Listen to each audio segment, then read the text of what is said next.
शुक्ला हर हर महादेव। महाराष्ट्र के अकोला में पंडित प्रदीप मिश्रा जी द्वारा बाँची जा रही श्री स्वामी समर्थ श्री महापुराण कथा के चौथे दिन की कथा आज पूर्ण हो चुकी है। ये कथा 5 मई से 11 मई तक चलने वाली है। इस कथा का प्रसारण आस्था चैनल पर, यूट्यूब, फेसबुक पर दोपहर 1 बजे से 4 बजे तक हो रहा है। आज की कथा में गुरुजी ने उपाय, पत्र व उपयोगी जानकारियाँ दी हैं। सभी की जानकारी आपको इस वीडियो के माध्यम से मिल जाएगी। अगर आपने किसी कारणवश आज की कथा नहीं सुनी है तो पूरी कथा का रस तत्व आपको इस छोटे से वीडियो के माध्यम से मिल जाएगा। आइए बढ़ते हैं आज की कथा की पहली जानकारी की ओर।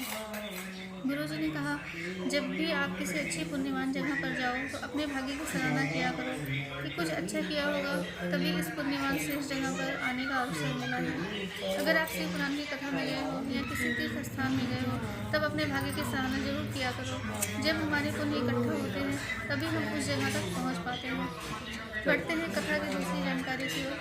गुरुजी ने कहा, मेरा डॉक्टर नर्स सिस्टर से निवेदन है कि जब भी सिस्टर नर्स डॉक्टर द्वारा जापा किया जाता है, जब बच्चा आपके हाथों में आता है तो सबसे पहले डॉक्टर नर्स सिस्टर शिशु के कान में ओम कहते हैं, जिससे बच्चा संस्कारवान बने और हमारी भारतीय संस्कृति बनी रहे। बढ़ते हैं आज की कथा की तीसरी जानकारी की ओर। गुरुजी ने कहा, आज पूरी दुनिया सजावट, बनावट, दिखावट में लगी हुई है। जब सजावट, बनावट, दिखावट रिश्ते में आ जाती है तो फिर उस रिश्ते में गिरावट आ जाती है। हम जैसे हैं वैसे क्यों नहीं रहते। बढ़ते हैं आज की कथा की चौथी जानकारी की ओर। गुरुजी ने कहा, स्वामी समर्थ कहते हैं, अपनी मेहनत करके स्वयं पाओ। अपना पसीना बहता है तो उसकी चमक अलग होती है। आलसी व्यक्ति की संगति में बिल्कुल मत रहो। यदि वह दिख भी जाए तो उसके मुख का दर्शन भी मत करो। आलसी को देख कर स्वयं भी आलसी हो जाता है। बढ़ते हैं आज की कथा की पांचवी जानकारी की ओर। गुरुजी ने कहा, लाखों रुपए के कपड़े पहनने से किसी के विचार नहीं बदलते। यदि महंगे कपड़े पहनने से विचार बदल जाते तो शोरूम में खड़े पुतलों का सबसे पहले विचार बदलता। विचार हमें अपने अंदर से बदलना होता है, महंगे कपड़े पहनकर विचार नहीं बदलता। बढ़ते हैं आज की कथा की छठी जानकारी की ओर। गुरुजी ने कहा, जैसे ही 4 लोग मिलने के लिए आते हैं, हमने बनावटी जीवन शुरू कर दिया, बनावटी बातें बनाना शुरू कर दिया, बनावटी बातें बोलते जाते हैं। ये सब व्यर्थ है। आप जैसे हो वैसे ही बनावटी जीवन से दूरी बना सकते। बढ़ते हैं आज की कथा की 7वीं जानकारी। गुरुजी ने कहा, हमारा सनातन धर्म कहता है, गाय का दूध यदि 1 चम्मच भी हो तो शिव जी को चढ़ाकर मात्र उसका आचमन कर लिया जाता है तो कितने दोषों से हमें मुक्ति मिल जाती है। और जब बच्चा गर्भ में रहता हो, गुरुजी ने गर्भवती नारियों के लिए कहा कि जो गाय का दूध शिव जी पर चढ़ाकर, अगर 1 चम्मच दूध भी शिव जी पर चढ़ाकर उसका आचमन कर लेती हैं तो बच्चा स्वस्थ पैदा होता है, वो निरोगी रहता है और संस्कारवान रहता है। बढ़ते हैं आज की कथा की 8वीं जानकारी की ओर। गुरुजी ने कहा, कोई कह दे कि वे तुम्हें दुख से दूर कर देगा, कोई कह दे आप आओ हम ये चीज़ कर देंगे, वो चीज़ कर देंगे, आपको दुख से निकाल देंगे, तो एक बात याद रखो, इस संसार में जो आया है उसे दुख तो मिलेगा ही, पर आप स्वयं को कर्म प्रधान रखो, अच्छे कर्म करते रहो, अपना दुख हमें स्वयं काटना रहेगा। जब आप अच्छे कर्म करना शुरू कर दोगे, शंकर भगवान पर 1 लोटा जल चढ़ाना शुरू कर दोगे तो आपका दुख स्वयं कटता चला जाएगा। आपको अन्य किसी के पास जाने की जरूरत ही नहीं होगी। बढ़ते हैं आज की कथा की 9वीं जानकारी की ओर। गुरुजी ने बताया, सनातन धर्म किसी के सर को नहीं छुआ जाता। सनातन धर्म में किसी के सर को नहीं छुआ जाता। सनातन धर्म में ना हाथों को प्रणाम नहीं करते, कंधे को प्रणाम नहीं किया जाता, ना घुटनों को स्पर्श किया जाता है, ना प्रणाम किया जाता है। सिर्फ चरणों को छूकर ही प्रणाम करने की परंपरा हमारे सनातन धर्म में चलती है। प्रणाम उसे किया जाता है जो हमें हमारी मंजिल तक लेकर जाए। बढ़ते हैं आज की कथा की 10वीं जानकारी की ओर।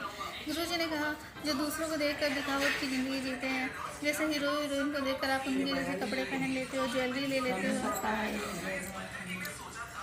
अपना पहनावा उन्हीं के जैसा कर लेते हो। हमारे भारत में ध्रुव प्रहलाद हुए, उन्हें देखकर भी अपनी ज़िंदगी क्यों नहीं बदलते। उन्होंने ऐसा भजन किया तो हम भी करें, उन्होंने जैसा जीवन जिया हम भी जिए, आप जैसे हो वैसे क्यों नहीं रहते। बढ़ते हैं आज की कथा की 11वीं जानकारी की ओर। गुरुजी ने कहा, जो हमेशा रोना रहता है, भगवान शंकर माता पार्वती से कहते हैं, दिन भर में सरस्वती माता एक बार जरूर मुख पर बैठती है। जो दिन भर रोना रोता रहता है फिर उसका पूरा जीवन रोकर ही गुजरता है। बढ़ते हैं आज की कथा की 12वीं जानकारी की ओर। गुरुजी ने कहा, यदि आपके पास शंकर भगवान को चढ़ाने के लिए बेलपत्र नहीं है तो आप शिवलिंग पर चढ़े बेलपत्र को धोकर चढ़ा सकते हैं।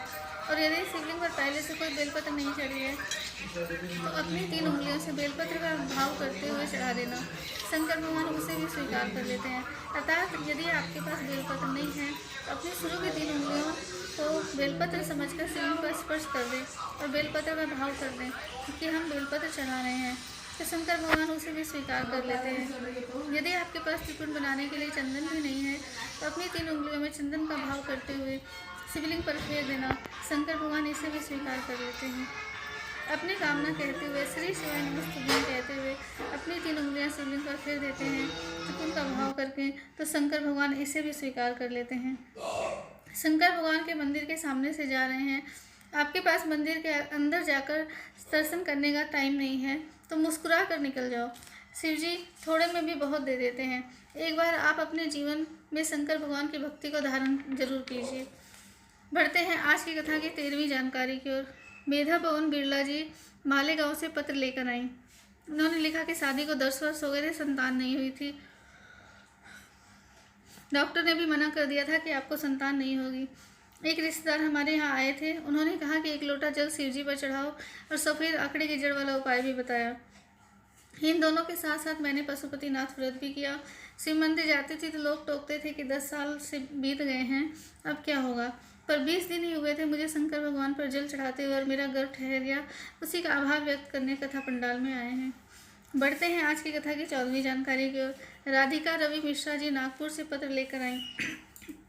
उन्होंने लिखा, गुरुदेव 1 साल पहले ससुर जी को ट्यूमर हो गया, पेट में और आहार नली में पानी भर गया था। मुंबई तक लेकर गए, वहाँ पर भी दिखाया पर कोई आराम नहीं हुआ। फिर हमने शिवलिंग पर 1 लोटा जल और बेलपत्र चढ़ाकर फिर उसका आचमन उन्हें कराना शुरू किया।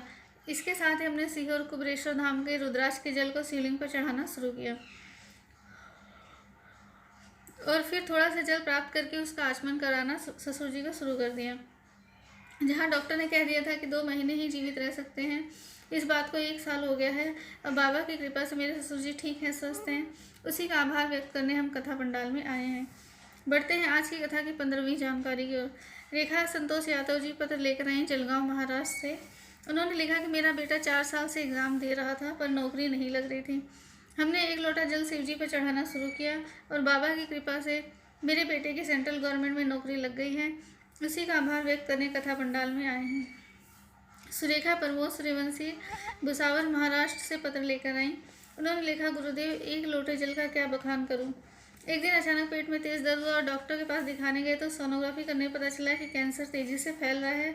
हम बहुत टेंशन में आ गए, वैसे ही घर चले गए। मुंबई में जांच कराने पर पता चला कि गर्भाशय में कैंसर है और तेज़ी से फैल गया है। मैं रोज़ सुबह 5 बजे मंदिर जाती, जल चढ़ाती, बेलपत्र चढ़ाती और शंकर जी से वो बेलपत्र निवेदन करके औषधि रूप में लेती थी। और शंकर भगवान को देखते देखते वो बेलपत्र खाना शुरू किया और बाबा से कहती जाती थी कि बाबा मेरा विश्वास ना टूटे। इस बार हमने दोबारा से जांच कराने की ठानी। दोबारा सिटी स्कैन हुआ, मुंबई जांच हुई और जांच में सारी रिपोर्ट नॉर्मल आई। कैंसर ठीक हो गया था। मुंबई के डॉक्टर हमारे यहाँ के डॉक्टर अचरज में हैं कि इसके पेट में इतना बड़ा कैंसर फैला हुआ था, वो कैसे ठीक हो गया है। उसी का आभार व्यक्त करने हम कथा पंडाल में आए हैं। बढ़ते हैं आज की कथा की 7वीं जानकारी की ओर। गुरुजी ने कहा, लोग पूछते हैं, फ़ोन करते हैं, मैसेज करते हैं, रुद्राक्ष कब से मिलेगा। गुरुजी ने कहा कि 2-4-8 दिन में हम यहीं व्यासपीठ से घोषणा कर देंगे, फिर आप सीहोर जाकर रुद्राक्ष प्राप्त कर सकते हैं। जो भी लोग रुद्राक्ष की आस लेकर बैठे हैं उनके लिए बहुत बड़ी खुशखबरी है। मतलब गुरुजी द्वारा 8-10 दिनों के अंदर ही घोषणा कर दी जाएगी कि रुद्राक्ष कब से मिलने वाला है। बढ़ते हैं आज की कथा के जानकारी की ओर। कुछ महिलाओं ने पत्र लिखा कि गुरुजी एक जगह बैठते हैं तो लोग धक्का मार देते हैं। वीआईपी टिकट है क्या, ऐसा पूछते हैं। हम कहते हैं हम इतनी दूर से आए हैं तो कहते हैं कौन तुम्हें निमंत्रण देने गया था जो आप यहाँ आए हो। इस पर गुरुजी ने कहा, आप छाती ठोक कर बोलो कि मेरे महादेव ने बुलाया है, महादेव के निमंत्रण पर हम यहाँ आए हैं। बढ़ते हैं आज की कथा की 19वीं जानकारी की ओर। गुरुजी ने पंडित प्रदीप मिश्रा जी की अगली कथा आदर्श नगर ग्राउंड वीरगंज नेपाल में 17 मई से 13 मई तक होने वाली है। इसका समय दोपहर के 2 बजे से 5 बजे तक होगा और इसका नाम है डोलेश्वर महादेव शिव महापुराण कथा। कल 9 मई मंगलवार का दिन है। गुरुजी पंडित प्रदीप मिश्रा जी द्वारा मंगलवार के दिन करने के लिए एक विशेष उपाय अपनी पिछली कथाओं में बताया है। ये उपाय रोग मुक्ति के लिए या फिर कर्जा मुक्ति के लिए या फिर किसी अन्य अटके हुए कार्य को आगे बढ़ाने के लिए किया जाता है। इसमें आपको एक धतूरा लेना है और उसे फोड़कर उसके अंदर के सारे भाग अर्थात बीजों को शिवलिंग पर चढ़ाना है। इसे करते समय आपको अपनी कामना महादेव से कहनी है और श्री शिवाय नमस्तुभ्यम का जाप करना है। इसके बाद आप 1 लोटा जल आपको महादेव पर शिवलिंग पर अर्पित करना है अपनी कामना कहकर और श्री शिवाय नमस्तुभ्यम बोलकर, बस इतना ही करना है। और इस जल को आपको प्राप्त नहीं करना है। धतूरे का फल विषैला होता है, इसलिए आपको अपनी सारी पूजा अर्चना करने के बाद धतूरे के सारे बीजों को शिवलिंग से उठा लेना है और उसे विसर्जित करना है। धतूरे के सारे बीजों को शिवलिंग पर न छोड़ें, ये बहुत विषैले होते हैं, इसका आपको विशेष ध्यान रखना है। उम्मीद है इस वीडियो में दी गई जानकारी आपके लिए उपयोगी होगी। वीडियो पसंद आए तो लाइक करें, कमेंट में हर हर महादेव जरूर लिखें। श्री शिवाय नमस्तुभ्यम। हर हर महादेव।